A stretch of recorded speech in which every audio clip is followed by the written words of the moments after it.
Hello and welcome to a new video. In this video, we'll be discussing about urban issues in India. There are different issues like slum, poverty, unemployment, and so on. But in this particular video, we'll be focusing on slum. So without much delay, let's get started. If you haven't subscribed the channel yet, then please do subscribe and support. So, slum is an area of the worst form of struggle for the basic needs of life. That's a very rough explanation we can give to a slum. It's an area of worst form of struggle for the basic needs of life. It's an area where people live in and they are struggling to meet the basic requirement like good food, good housing environment, good society, good water, everything. So they are struggling, and it's a worst form of struggle because the struggle is for the basic need of life. Low income forces people to live in slums. So people generally do not want to live in slums, but due to certain reasons like low income, poverty, not able to cope up with the high society, people tends or are forced to live in slums. A brief historical perspectives on the slum. This paper traces the socio-historical analysis of slums, starting from the slums of ancient Roman cities, the Jewish ghetto, British slums of 19th century to the slums of US before the World War II. So if you read the book or the paper on a brief historical perspectives on the slum, you get an idea about the concept of slum started way long ago, and it starts from the ancient Roman cities to Jewish era to the British slums, and then to the slumber parties of US back streets. This paper also undertakes a systematic study of the socio-economic profile of Indian slums and also illustrates with a case study like Dharavi of Mumbai. Dharavi, a case study can be done to learn more. So this paper not only focuses on British, US, Roman slums, but also it showcases the India's famous slum area called Dharavi, and it also highlights the socio-economic status of Dharavi, how people live there, their culture, how they are developing or their intention to develop. All these are mentioned in it. Towards the end of this video, will also be focusing, pointing few highlights of Dharavia case study. The slums constitute the most important and persistent problem of urban life. So it's something that we cannot avoid because in a urban society, when the population increases, a set of people who cannot afford the high society life or a better environment, they are forced to live in slums. So that's an important part of the urban society as well as the important problem of urban society. They are the chief sources of crime and delinquency, of illness and death from diseases. And obviously because of this population density, there will be unemployment. The youth may not be able to find suitable job for them. They might not have money, so the chances of them to falling into wrong hands and doing crime activity or involving in prostitution is very common in slum areas. So what happens is like different type of diseases they get into involved in serious crimes, they are sent to jail. So all these are the possibility or things that happens in slum due to unemployment, lack of hygienes, lack of education. All these leads to certain problems. Mumbai has its packed multi-stored chawls. So when we classify these chawls based on their looks or their happenings, we can say that Mumbai is known for its, obviously Dharavi. It's a multi-storied kind of chawls. If you go into that chawls, you will see like there will be multi-stored, not buildings but 2 3 levels, and people are uh, packed inside each houses. They might have only one room and one kitchen in it, but there will be more than 4 or 5 people living in the same house. So the density is very high. So Mumbai is famously known for that. New York is known for its Harlem and its east side. East side and Harlem are the known slums of New York. Um, Chicago is known for its black belt. There is a black belt slum area which is known for in Chicago, and in London, the east side is known as the slum areas of London. And the sad truth is that these slums are the face of a popular city. No matter how hard you try to cover it up, but it's a face. For instance, in Mumbai, where perhaps some of the worst slums in world can be found, the skyline is getting changed by the eruption of skyscrapers of the most modern dimension, accommodating airline companies, five-star hotels, offices of multinationals, and the affluent few of the metropolis. The slum offends the eyes, nose, and conscience, but it all exists at the same. So, in big country cities like Mumbai, you can see that high buildings, high five-star hotels, everything come into existence. But at the same time, next to it, you will find these slums which are suffering from because of this urban development as well. We somehow learn to live complacently with sufficient contradictions which eloquently proclaim a distorted sense of priorities. So, even though these kind of developments are affecting these slums, we somehow, the human or the population somehow has uh, adjusted itself to such changes, and we find these things are very okay to the society. Now let's look at the general nature of slums. It is characterized as areas of substandard housing condition within a city, which we already discussed. Slum world has a long word has a long and a negative connotation. It has been almost an epithet implying evil, strange, and something to be shunned and avoided. So whenever we hear the word slum, it's something that is very degrading. So no matter how hard we try to justify the existence of slums, the word slum itself brings about a negative thinking to every human being, and the reason for is because of the unhygiene condition and the crime activities or certain works that happens inside slum because of this unhygienic environment or the lack of employment and all these stuffs. The slum is a complex product of many product, as it is true of many other social phenomena like poverty, low income, lack of basic infrastructure. So that we also discussed earlier. So this is the general nature of slum everywhere in this world. Now let's look into the different types of slum. First type is the original type of slum, which were formed in the very beginning, and it consists of unsuitable buildings. These sections are beyond recovery and need to be raised. The example is Mexican slum in Vichia. So these type of slums are like were there like long time ago, and this is beyond recovery. We can't do anything about it. The buildings are all unsuitable for living anymore, so the existence is there for mere reasons, but other than that it's not recoverable, and these are original slums which were formed earlier long time ago. Second type is the type of slum which consists of slums created by the departure of middle class families to other sections and subsequent deterioration of the area.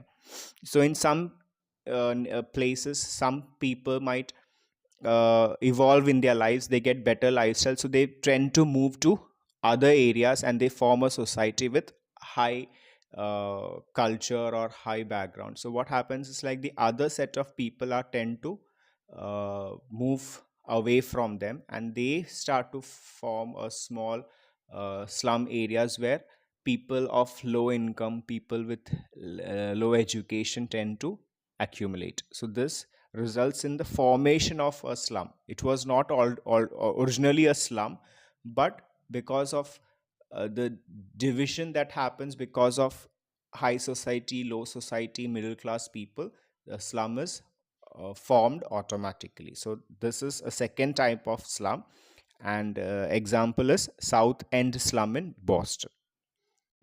And the third type is the most unpleasant type of slum. It is mainly a phenomenon of transition. Once the area around a main business district has become blighted, physical and social deterioration spreads rapidly.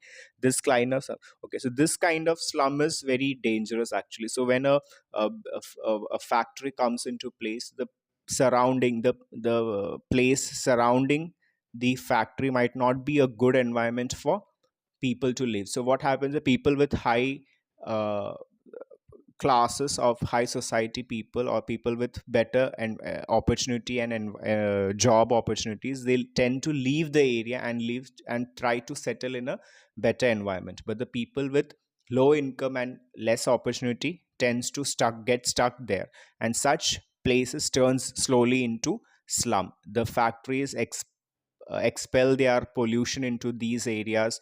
They tend to make their staffs live in those areas, so slowly it becomes a area of crime. It becomes more polluted, and it becomes slowly turns into a area of other illegal activities, including prostitution. Characteristic of the slums: one is the housing conditions. The houses will be all close to each other. It will be almost separated by a wall, so that housing conditions will be very bad, in fact. So that is one criteria or a characteristic that defines a slum. Second is overcrowding and congestion. In each houses there will be too many people living, so the density of these areas will be very high, so that defines a slum. Three is the neighborhood facilities. It will not have proper society formation or proper neighborhoods. It will be also congested, and they might not have a proper uh, infrastructures like a proper hospital near them or proper school near them. It will be just a congestion of huge number of people living in small houses. Not even houses, are just a room. Fourth one is poor sanitation and health. And because of this overpopulation and density, the the hygiene level will be very less. And if it is a slum formed by the third category, like because of any companies that formed around them, the pollution will also be high. The water or the air, everything will be very much polluted. So the sanitation will be very low, and the health condition of the people will also be very low. Fifth one is a deviant behavior. Since this condition is getting worse and worse, and the children are living in a society surrounded by people who are involved in crime, who are involved in prostitution or other kind of illegal activities, what happens is that their behavior tends to change. The people, the children, the youth, everyone shows a kind of behavior that is not socially accepted.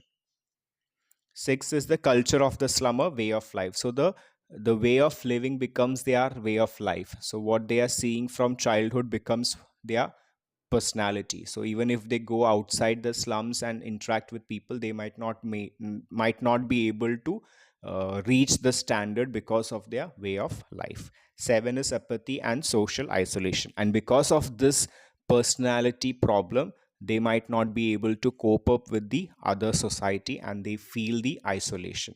Even they might feel a bit awkward when they try to communicate with a person living in high society. And the same with a person who lives in high society might not be interested or feel comfortable talking to people living in slum because of the personality problem or the way of life they have. So this brings in social isolation and apathy. So many thinkers came into limelight asking to solve these slum problems. Some of the approaches that were put forward were creation of a sense of social cohesion on a neighborhood basis and strengthening of group interrelationship. So they tend to try to bring into awareness between these people and form a better neighborhood. Second is encouragement and stimulation of self help through the initiative of the individuals in the community. Third is the stimulation by outside agencies where initiative for self help is lacking. So, if first they try to help people to bring in awareness like self help, even if there is any problem, how to solve the problems by themselves in terms of health, in terms of hygiene, and so on.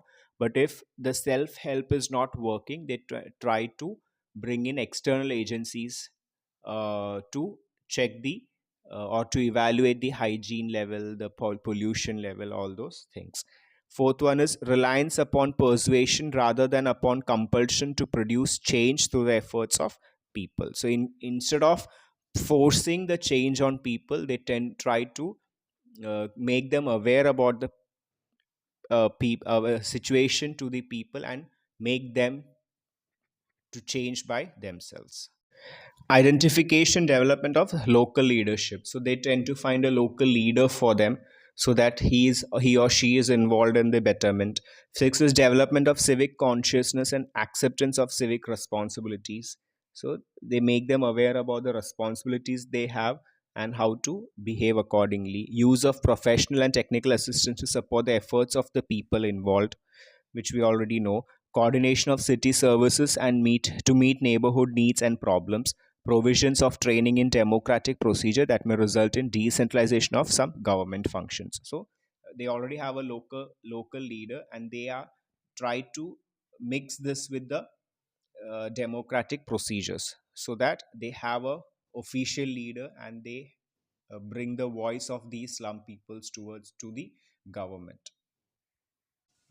So, if we take the example, then one of the famous slums in the world is the Dharavi slum, a case study. If you look, Kalpana Sharma in 2000, in her famous case study, Rediscovering Dharavi, a Mumbai slum, challenges the conventional notion of a slum. So, even though the slum concept is very unique in its own way, like congested, uneducated people, all those things that we discussed, when it comes to Dharavi, the evolvement that they made in all these years is very different. So if you look into that case study, you will understand the difference it has from other slum.